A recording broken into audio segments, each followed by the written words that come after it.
stepping into here, the first thing that I wanted to go back and look at are those data connectors, right? So the data connectors are the kind of the kickoff point where you would want to, once you have your Sentinel workspace laid out, is being able to connect those data sources and ingest those into your Sentinel workspace.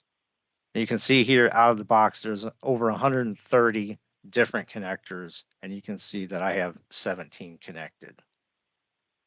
Now, depending on what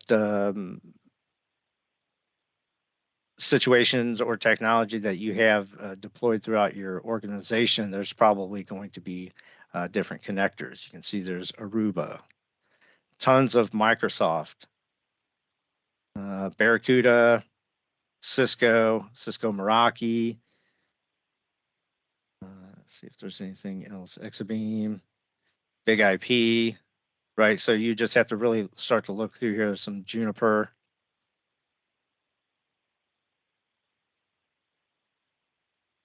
Palo Alto. So tons of great things that are built right in that you can just walk through those connectors and start to pull in that information. And I'll show you what that kind of looks like here. So what I want to do now is just kind of start to sort through there. So let's say I just want to see Microsoft. Now I can see all the different Microsoft connectors. And if you look at the connectors, you can see the status, and there's this little green bar here. These show you which ones I have connected versus the ones I do not have connected.